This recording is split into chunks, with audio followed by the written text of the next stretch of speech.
Dear students, we are learning science of class 3. Previous class में बच्चों हमने habitats discuss किए थे। हमने two types of habitat discuss किए थे, terrestrial habitat and aquatic habitat. इसी तरह जो टेरेस्ट्रियल हैबिटेट है इनके कैरेक्टरिस्टिक्स और इनके सब ग्रुप्स, इसी तरह जो एक्वेटिक हैबिटेट है इनके भी कैरेक्टरिस्टिक्स और इनके सब ग्रुप्स भी हमने डिटेल से डिस्कस किए थे। जो एक्वेटिक हैबिटेट है, एक्वेटिक हैबिटेट हम वाटर के हैबिटेट को कहते हैं। इसके टू सब ग्रुप्स हैं। First marine water habitat and fresh water habitat.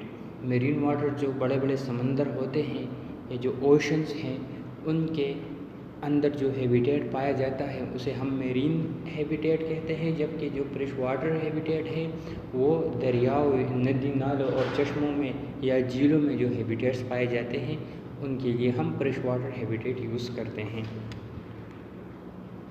ये कीवर्ड्स बच्चों आपने याद रखने हैं। डिटरमाइन द क्लाइमेट, क्लाइमेट का फैसला करती है या क्लाइमेट को मुख्तस करती हैं। ठीक है, हम कहते हैं कि क्लाइमेट किसी भी जगह का औसत दर्जे हरारत, वहाँ जो आबो हवा, क्लाइमेट को हम कहते हैं, यानी वहाँ का दर्जे हरारत। इसी तरह हवा का जो दबाव है, जो रेनफॉल सेंसर्स हैं, इसी तरह और भी इसमें बहुत सारे एशिया शामिल हैं, यानी वहाँ का जो सॉइल टेक्सचर है। ठीक है, यहाँ तक किसी भी एरिया के एक महसूस अरसे तक या एक औसत दौरानिए तक, जो कि तकरीबन 30 साल है, ठीक है, इतने वक्त तक अगर एक जगह के मौसम्स वो किस तरह है, वहाँ का टेम्परेचर किस तरह है, इस तरह वहाँ की जो रेनफॉल है वो कितनी होती है। ठीक है, इन तमाम चीज़ों को मिलाकर हम इसे आबो हवा कहते हैं। सो डिटरमाइन द क्लाइमेट, इन आबो हवा का फैसला करती है, आबो हवा को डिटरमाइन करती है। वाइटल कंपोनेंट मीन इंतहाई ज़रूरी कंपोनेंट। ठीक है, वाइटल कंपोनेंट मीन इंतहाई ज़रूरी या इंतहाई अहम जुज़। वाइटल कंपोनेंट मीन इंतहाई अहम जुज़। डिटरमाइन द क्लाइमेट यानी क्लाइमेट को डिटरमाइन करती है, क्लाइमेट का फैसला करती है। हम जानते हैं कि टेम्परेचर जो है वो किसी भी क्लाइमेट को चेंज करने में सबसे इम्पोर्टेंट रोल प्ले करती हैं, यानी टेम्परेचर किसी भी क्लाइमेट का सबसे मेन कंपोनेंट होता है। ठीक है, अगर टेम्परेचर वो चेंज हो तो उसके साथ साथ जो क्लाइमेट है वो भी पूरे का पूरा चेंज होगा। सो टेम्परेचर ये क्या करती है, डिटरमाइन द क्लाइमेट। इस तरह जो वाइटल कंपोनेंट है वो जिसके बगैर एक चीज़ के तसव्वुर मुमकिन ना हो। फॉर एग्ज़ाम्पल अगर हम ज़िंदगी की बात करें तो वाटर या ऑक्सीजन के बगैर हमारे ज़िंदगी का तसव्वुर ये नामुमकिन है। क्यों? क्योंकि ये दोनों वाइटल कंपोनेंट्स हैं ज़िंदगी के लिए। अब इन्वायरमेंटल फैक्टर सपोर्टिंग अ हैबिटेट। इससे पहले तो हमने हैबिटेट्स के बारे में डिस्कस कर लिए, इसे हमने डिटेल से जान लिया। अब हम पढ़ेंगे वो चीज़ें, वो इन्वायरमेंट में हमारे इर्द गिर्द माहौल के चंद चीज़ें या चंद अवामिल जो हमारे इस हैबिटेट को, तिब्बी मस्कन को सपोर्ट करती हैं। ठीक है, यानी हमारे इस तिब्बी मस्कन को कायम रखने में हेल्प करती हैं। Living things survive in their habitat with the help of some factor. This factor as follow. ये फैक्टर दरअसल है temperature. Temperature determines the climate of an area. Temperature ही किसी भी जगह के आबो हवा का तयन करती हैं। ठीक है, किसी भी जगह के आबो हवा को मुतय्यन करती हैं। Animals and plants adopt life style according to the temperature in their surrounding. जो एनिमल्स और प्लांट्स होते हैं वो टेम्परेचर ही की वजह से अपने जो लाइफ स्टाइल है, ज़िंदगी गुजारने के जो तरीके हैं वो चेंज करते रहते हैं। ठीक है, फॉर एग्ज़ाम्पल अगर हम डेजर्ट की बात करें तो वहाँ का जो टेम्परेचर है वो हार्ड है। ठीक है, वो दिन के वक्त गर्म रहता है, इसलिए वहाँ पर जो लोग हैं वो किस किस्म के कपड़े पहनेंगे, वो नरम या हल्के कपड़े पहनेंगे। ठीक है, क्यों? क्योंकि वहाँ पर जो टेम्परेचर है वो गर्म होगा। इसी तरह जो सर्द इलाकों का टेम्परेचर है, अल्पाइन है, पहाड़ों वाला इलाके के लोग हैं, वहाँ पर टेम्परेचर चूँकि कम होगा इसलिए वहाँ पर लोग जो है वो कपड़े भी गर्म पहनेंगे। इस तरह उनके खाने, रहने सहने, इसी तरह ऑक्यूपेशन तक उनके चेंज होंगे। ठीक है, वहाँ पर जो पहाड़ों के लोग हैं उनकी ऑक्यूपेशन यानी रोज़ी कमाने का जो ज़रिया है वो अलग होगा, जबकि प्लेन्स में या कोस्टल एरियाज़ में रहने वाले लोगों का जो लाइफस्टाइल है वो डिफरेंट होगा। सो ये टेम्परेचर है जो कि हमारे ज़िंदगी को या किसी भी जगह के आबो हवा का तयन करती हैं। इसी तरह जो एनिमल्स और प्लांट्स हैं उनके लाइफस्टाइल को भी चेंज करती रहती हैं। No light from the sun plays a vital role in making food in plant में जो खुराक को तैयार करने का प्रोसेस है, हमें पता है कि उनमें सनलाइट सबसे मेन रोल प्ले करता है।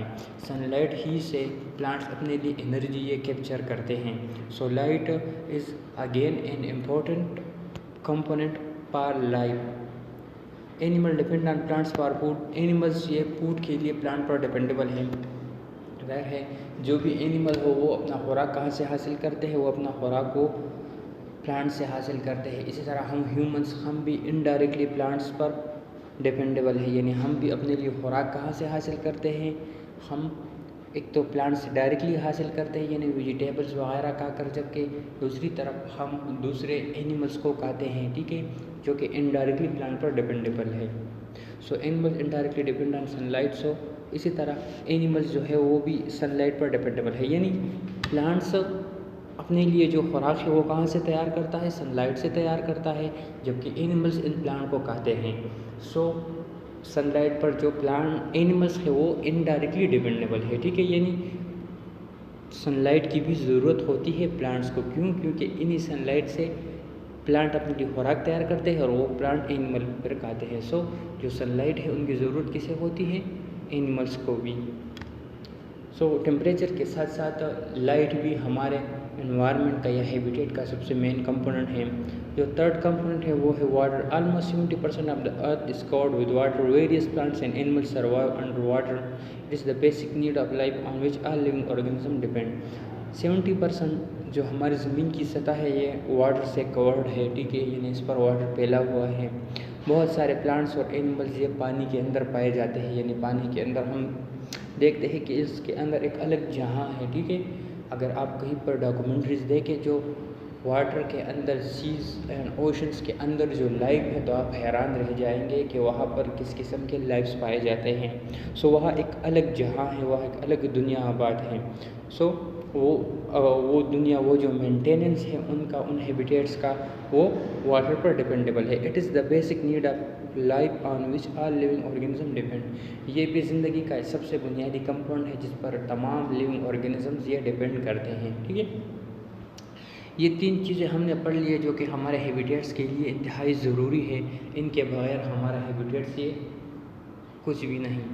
फर्स्ट ऑफ ऑल टेम्परेचर, अगर टेम्परेचर बहुत ज़्यादा कम हो, ठीक है, तो फिर भी हैबिटेट वो रहने के काबिल नहीं रहता। अगर बहुत ज़्यादा हो फिर भी हैबिटेट वो रहने के काबिल नहीं रहता। इस तरह लाइट है। सो लाइट हमारे लिए इंतहाई ज़रूरी है। क्यों? क्योंकि हम जो खुराक खाते हैं वो हम प्लांट से हासिल करते हैं और प्लांट्स अपने लिए खुराक या जो एनर्जी प्लांट में स्टोर होती है वो सन से कैप्चर करते हैं। सो लाइट हमारे लिए, प्लांट्स और एनिमल्स के लिए भी इंतहाई ज़रूरी है। अगर हैबिटेट से हम लाइट को निकाल दें तो वो हैबिटेट मर जाएगा। थर्ड जो है वो वाटर है, ठीक है, वाटर भी इंतहाई ज़रूरी है। पहले तो ऐसे बहुत सारे जानदार हैं जो कि वाटर में रहते हैं, ठीक है। फिश की अगर मैं बात करूँ तो फिश वो वाटर के बगैर नहीं रह सकता। इसी तरह दूसरे भी जो एनिमल्स और प्लांट्स होते हैं वो वाटर पर डिपेंडेबल है, ठीक है, यानी हम खाने के बगैर तो ज़्यादा दिनों तक रह सकते हैं, लेकिन वाटर के बगैर हम इतने दिनों तक शायद ज़िंदा नहीं रहेंगे। इसलिए हमारे लिए भी, इस तरह दूसरे एनिमल्स और प्लांट्स के लिए भी वाटर इंतहाई ज़रूरी है। तो बच्चों, आज हमने ये 3 फैक्टर्स पढ़ लिए जो कि हमारे एनवायरनमेंट के लिए इंतहाई ज़रूरी है। पहला temperature, number second light and number third water. ये तीनों फैक्टर्स हैं जो कि हमारे जो एनवायरनमेंट है या हमारी हैबिटेट है उनके लिए इंतहाई ज़रूरी है, ठीक है। इसके अलावा भी दूसरे फैक्टर्स है। फॉर एग्ज़ाम्पल अगर हैबिटेट में शेल्टर ना हो, ठीक है, किसी भी एनिमल के लिए, तो वो वहाँ पर वो एनिमल नहीं रह सकता। इसी तरह यानी अगर हम एक लायन है, लायन का हैबिटेट वो फॉरेस्ट है, अगर फॉरेस्ट से हम उसे निकाल कर अर्बन एरिया में रख दें तो वहाँ पर वो सर्वाइव नहीं कर सकेगा। क्यों? क्योंकि वहाँ पर उनके लिए शेल्टर नहीं मिलेगा, ठीक है। वो लोगों से या दूसरे जानवरों, जानदारों से वो ज़िंदा नहीं बच सकेगा।